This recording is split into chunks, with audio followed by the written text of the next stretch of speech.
Okay, hello everyone.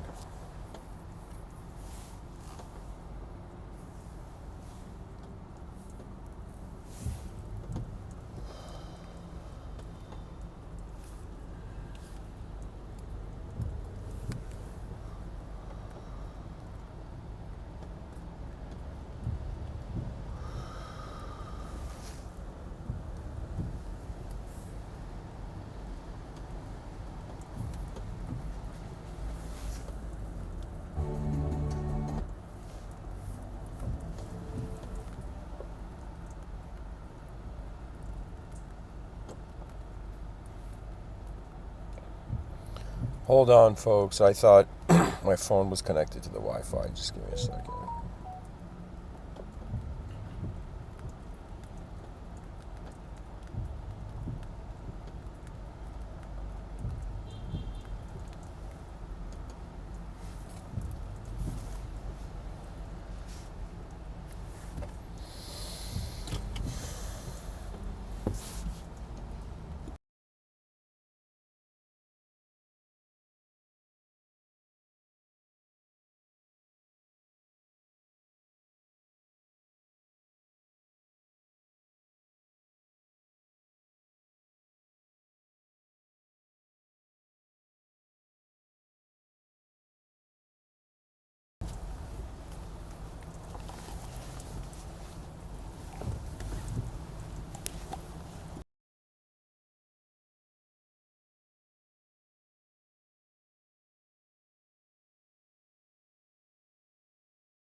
Sorry, guys. I'm trying to connect this phone.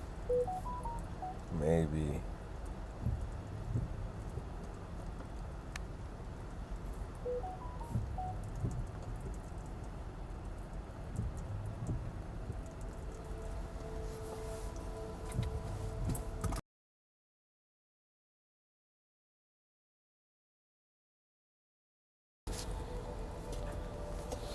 So, I thought about speaking about other worlds.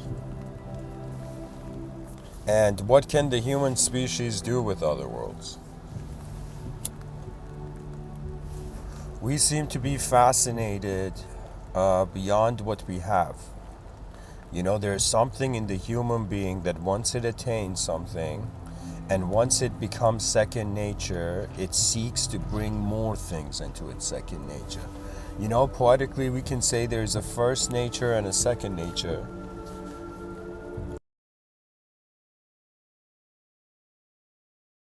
Poetically, man's first nature is his distrust of what he sees. And man's second nature is his trust.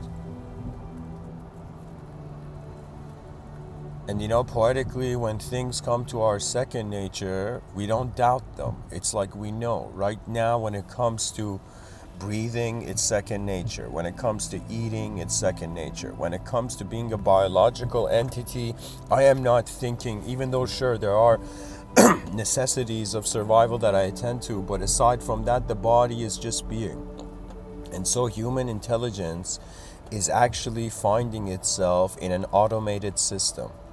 We are an partially automated entity, you know.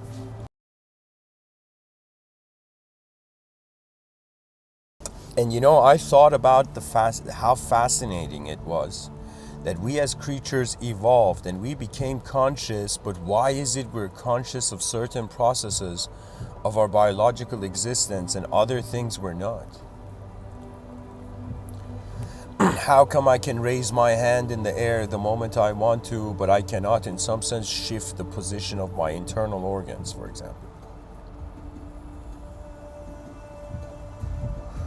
So the clues we're getting as creatures in a world is that it's as if it's a symbiosis. You know, it's like something naturally is happening and something unnaturally is deciding certain parts of this natural event. And so human beings are being ushered towards a future where they have to decide how much of the world they want to take part in. Do you know? There are many ways to live on this planet. Do you know? The simplest, I shouldn't say simplest, but the one that we find most people in is dualistic. So if there was a world here, how should I say it? If we wanted to say that 8 billion human beings, they could all be classified in 4 type of worlds. A majority of the human population is in a dualistic universe. Certain specific individuals, like prophets in history, they have been inside a universe that its intelligence has appeared as a singularity.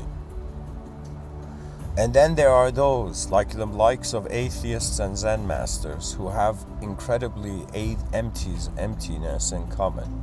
So you can also, it's as if you are a being in an unknown world, an unknown self in an unknown world, and you're given 4 types of permissions. You can feel you are nothing, and everything started from nothing and will return to nothing. And this is a permission. This is part of your, think of it this way, multidimensional being rights. Do you know that you can choose to be nowhere? You can choose to see nothing, and believe it or not, as you know, as many people don't believe, you can also choose to, in some sense, live as nothing. Okay? But that's a very heavy talk, and those who reach that sort of emptiness, they probably remember themselves from somewhere else. So you can see this world as void, you can see it as a great singularity, you can see it as an endless duality, or this is what I feel the future generations are waiting for, the permission of the past to let them be infinite. You know, there was this very poetic thing that it was like this guy back in the day in some ancient scroll was writing to the future generations, and he said in some sense that we, the past, will live for you, so that you, the future, will live for us. And it was this idea that we are sacrificing ourselves in the past to get the future here, but one day the human future might be so mighty that all those who have attended it will in some sense awaken. Do you know? In religion there is this idea, you know, it's kind of like the apocalypse, kind of like the convergence or the meeting point of all, let's say, souls and whatnot.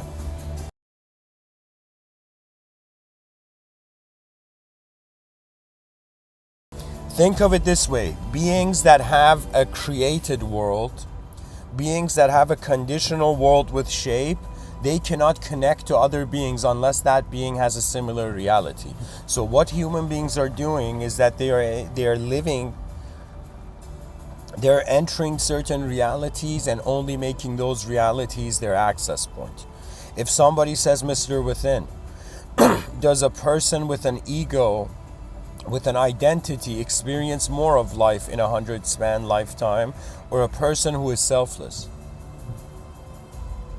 And I will tell you that the person who is selfless will get to animal bites into another animal. It doesn't have the consciousness that in some sense its instincts are separate from it.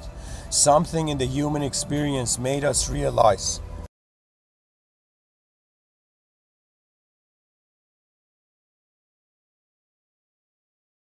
we are not just our ideas and behaviors.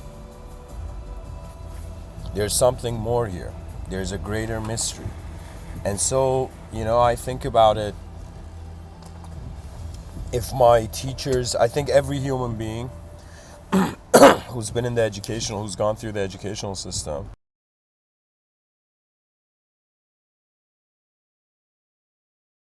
has to wonder in some sense what they were not told.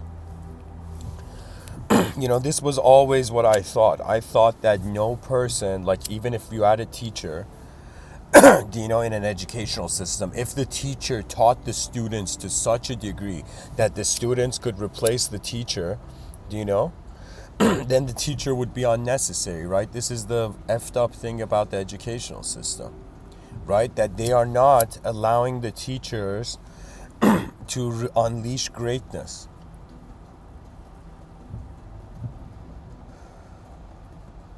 Do you know, no teacher of mine in the educational system ever in some sense asked me in some sense how I see the future, how I see the current humanity. It was as if they were all, you know what it was? It was like the teachers, excuse my language, but it was like the teachers were more foolish than the students. The students didn't know better, but the teachers did. And the teachers thought being a teacher meant being exactly like, the good robot that the educational on anything. You can only make them realize it within themselves. Do you know what this? Okay, guys, the stream is back.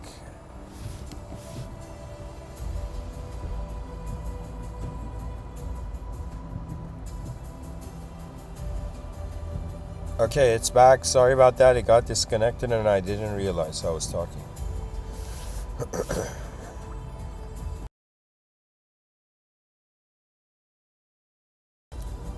I was simply saying that the educational system could have done better. And so I was saying this example that if back in the day, I was this next level warrior and a king. Imagine a king or a queen came and asked me, it's like, our kingdom might go under siege. It's like train the imperial army, And I'm imagining that even it would be one of those situations where how would I train? Imagine 8 billion warriors, or imagine, not 8 billion, but imagine how would I train, or in some sense, I'll give the viewers this, the student how to use a sword, or in some sense, you go into battle simulations, battle situations, right? Small battle situations, and the student mid-battle, mid-war learns from the advanced warriors. You see, we are kind of like the Transformers from the Transformers movie, There was a scene in the first one where Bumblebee is like this wrecked car, and then the kid sees the car that's sponsored, the strategies that can get us further. This is not something to be ashamed of. But the great ones will in some sense globalize. You see, this is the thing about humanity. We do not enjoy victories that are alone. Do you know? This is the idea that if one person goes to heaven and they say, but what about my species? It's like there comes this feeling that something that has appeared out of nowhere still harbors within it the innocence and decency to experience its original potential. People don't realize when you entertain a theological standpoint to reality, man is intentionally in the inferior position. This inferiority is necessary because when man's ego attempts superiority, it can overwhelm itself. When man's ego is overwhelmed, his expectation of how he should have received the world conflicts with how the world is actually being received.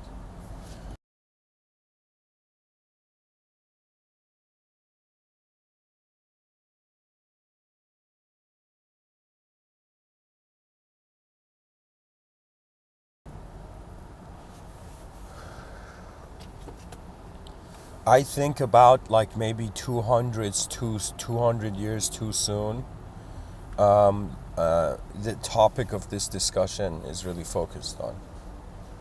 Right? I mean, let me rephrase what I just said. I feel this talk is intended for 200 years in the future, when human beings will begin to realize that part of experiencing an other world or a new... This morning I went to get coffee through a drive-thru, and while I was in the drive-thru I saw a sparrow on this branch, and it was raining, intensely raining. And I thought about how precious and small the ears of the sparrow is, and when it rains, to the human being it's like a slow day. It's like, oh man, it's raining, indoor kind of day. But when it comes to a bird, for example, and imagine in a forest and it's raining, how many sounds can you imagine just being a bird and for the first time experiencing rainfall? right? And hearing all these sounds, not understanding even what's happening. You see, this is the incredible thing about this world. So many creatures are going through lives where they don't understand what's happening. And what we have in common with every conscious entity in this universal sector and realm is that we don't know what's happening. Who knew? Through the absence of our knowledge, we have more in common with an unknown world. This doesn't mean to stay a fool, but to realize that knowledge is not just words. There was a great continental philosopher, I consider him as one, by the name of Ludwig Wittgenstein. And this man said, the limits of my language are the limits of my world, pointing to how our nature of life is a story, and how every person you have ever seen in this world, good or evil, right or wrong, they have been a character in a story. And the challenge is a story of their inner realms or outer realms. And let me tell you something that's part of the law of this dimension. The inner realms cannot occupy the outer realms until the outer realms permit. So this means that before, like, this might sound bizarre, but it's like, even though I was born and people are like, yo, this kid was born, he's got a soul from the moment he was born, like in the womb, like and so he has a soul, right? But I will tell you that I activated myself in a way where I realized what is living the lifetime is not what is seeing. What is not the sight of the lifetime. This doesn't mean sight is not divine. This doesn't mean materialism is not the greatest spiritual act.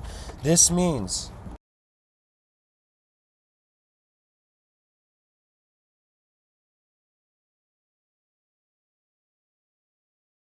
there will come a time, whether in this life or the next, or the ones that were in some sense never ours, they don't share it in the mysticism of this universe, right? I haven't seen examples of it in the mysticism of this universe. But there have been beings that in some sense, like, we think we are born on the earth. We think the earth produced us. We think we're manufactured on earth. But it's the other way. That means for greater beings, the earth is happening within them. On this side of the coin, am I in a world on the other side of the coin? Oh my God, am I a world in the self? You see, your eyes are not just human, even though they look through them.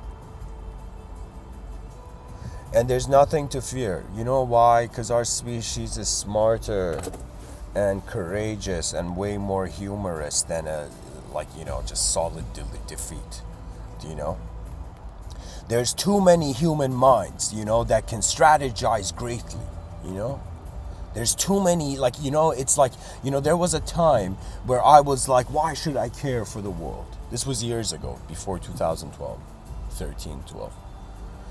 Where I had this mentality where I'm like, why should I care for the world? The world doesn't even see me. The world can never even see me. Who I am behind my eyes, the world has never cared about. Why should I care for this world? Do you know why? Right? And then it was such a flipperoo, because I suddenly realized this world is all I have. This world is my great stage. And the only thing I can retaliate against my temporal nature is an attempt towards an eternal performance, which is the songs of the advanced civilization, the arrival of the advanced humanity, the greatness of mankind that we've been living for indirectly.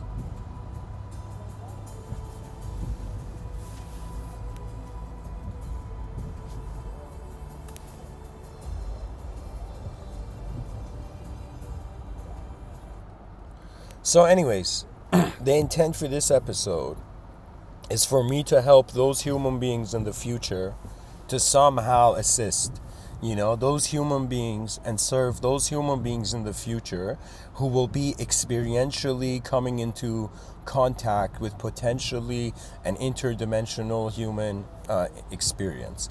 We can treat the body as hardware. We can treat the mind as software. The software is required to make the hardware valuable. So the software of life is our inner life. Our hardware of life is our outer life. Now, something incredible the human being has is that it was as if, imagine we are the artwork of greater dimensions, and greater dimensions were like, yo, it's going to be boring if these creatures exist. Let's give them mouths and ears. And suddenly the inner realities that were hidden behind our eyes had a way of, in some sense, expressing to be found outside of our eyes. So, dear viewers, please understand we are all part of a great and very ancient lineage of inner realm to outer realm conversion. So what that means is we are masters at converting the world from an object into malleable sight that gives us probabilities ahead of time. If somebody says, Mr. Within, Mr. Within, what's an advanced way of using the mind? The most advanced state of the mind is selflessness, which is another way of saying the most advanced way you can use your mind, you don't use it. The world uses it, or call it the divine moment. That's the most advanced way. But from a free will perspective, with the maintenance of an ego, the most advanced way is that the mind is here to react, not to react, but to consciously respond to the information of the moment. So my brain is actually in the business of world and self-simulation, and then compartmentalization of its own expression. So what we're dealing with here with human intelligence is a type of intelligence that performs and then watches itself as it performs and instantaneously readjusts through the feedback.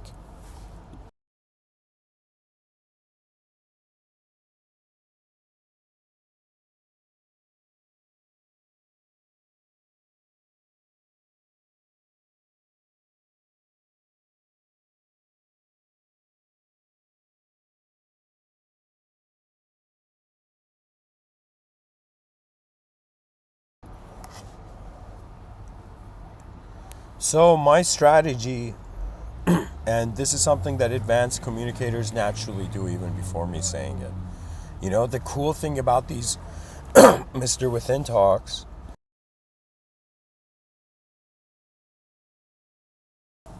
is that it's kind of like a collective being trying to teach the collective self of all individuals in the galaxy.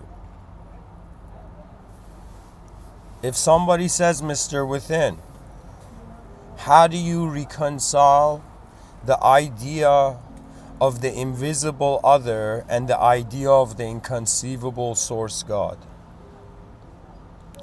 And there was a time where I was struggling with this, where I was like, okay, what sort of software should my hardware of existence have in this lifetime?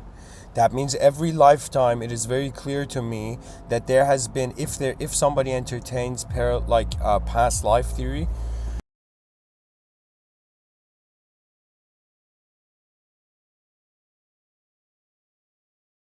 one is in some sense saying, not only from a materialistic position is the periodic table reincarnating as the rise and fall of civilizations and galaxies and whatnot,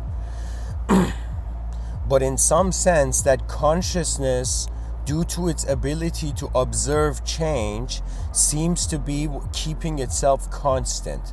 So it's like emptiness is measuring the fullness of the moment, but deep down it knows it's empty. It's another way of saying you deep down know you're not a thought, but you're playing along because that's how the world's been designed, and it's okay. Let's say you're a person who you think you've been a bad guy. You think you've been hurting people on this planet.